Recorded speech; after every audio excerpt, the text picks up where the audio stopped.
Magandang araw sa inyong lahat mga kaibigan, mga kapatid. Kumusta na kayo? Ang topic po natin ngayon ay tungkol sa Prison Break Part 1. Prison Break Part 1. Dito sa picture ay makikita natin si Paul and Silas na nakakulong at nakalak pa yung kanilang mga paa. Ang pagkakakulong nila ay nangyari doon sa Philippi, part ng Macedonia.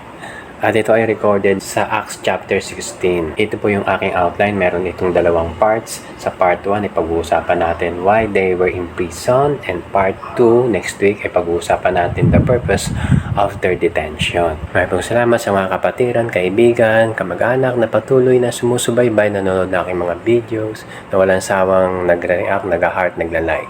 Prison Break Part 1. Why they were in prison. Ito ay recorded sa Acts chapter 16 verse 16 to 24. Ang dahilan kung bakit nakulong si Paul and Silas doon sa Philippi ay dahil sa merong isang dalagita, damsel na possessed ng evil spirit na in-exorcise ni Paul. Ang sabi dito sa Acts chapter 16 verse 16, and it came to pass, as we went to prayer, a certain damsel possessed with the spirit of divination met us, which brought her masters much gain by soothsaying. Dun sa mga suki natin, kung naalala nyo, itong senaryong ito ay naikwento ko na rin doon sa aking video na ang title ay Vision and Discernment Part 2. In-highlight ko yung words na possessed with the spirit of divination, na nabanggit ko na rin sa aking ibang videos na may mga skills yung mga evil spirits. At dito, yung skill ng evil spirit, ginagawa niyang maging soothsayer yung kanilang sinasapian. Manghuhula yung dalagitang ito. At malaki yung kinikita nito, kumikita yung kanyang mga amo. Okay? Sinasabi diyan, her masters, marami siyang mga amo.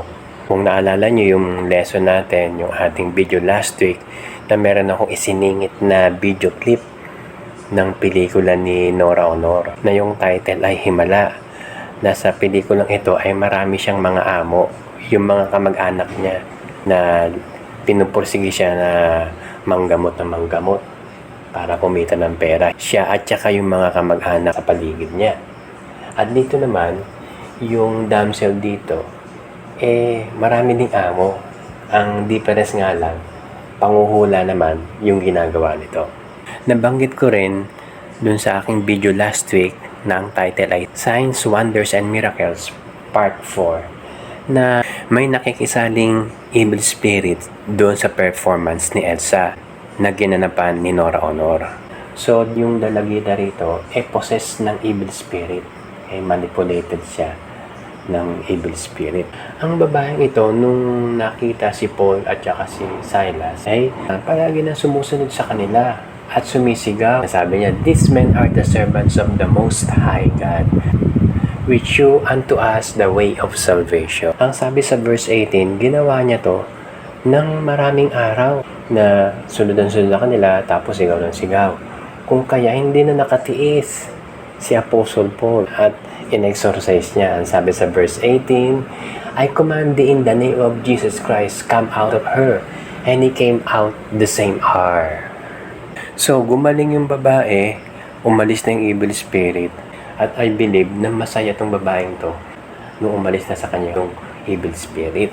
And then, sa verse 19, nalaman na nung mga amo niya na magaling na siya at hindi na siya nakakapanghula.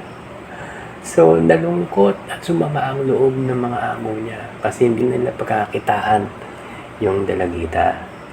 So, ang ginawa nila, hinuli nila si Paul at saka si Silas. Dinala nila dun sa authority.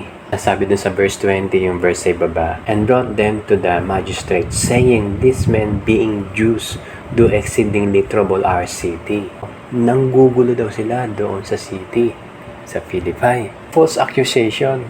Kasi ang ginawa lang nila, in-exorcise nila yung dalagita Pero ang reality, sabi rito sa verse 19, naka-highlight, their gains was gone. Nawala na yung racket nila. Dito makikita mo yung injustice. Kasi hindi na in-interview yung mga salarin daw, di ba? Si Paul and Silas, kung ano yung ginawa nila. Di ba? Basta pinalo na lang sila. So, nagkaroon sila ng mga latay, sinasabi doon sa verse 23. At sila ay kinulong. So, eto na yung picture na sila nakakulong, pati yung kanilang mga paa nakalak.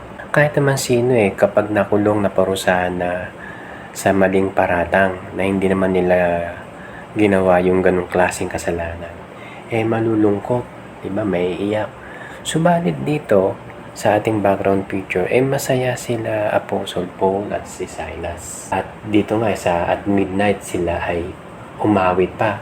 At nanalangin sa Panginoon at umawit pa. Na ating pag-uusapan next week.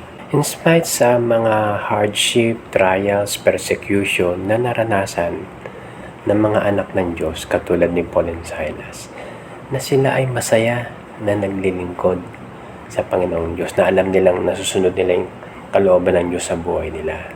Meron silang inner peace na binigay ng Panginoong Hesukristo sa kanilang mga puso. Okay? Maraming salamat sa inyong pagsubaybay. Hanggang sa muli, sa part 2, pag-uusapan naman natin yung kasunod nito. Pagpalain tayo ng ating Panginoon.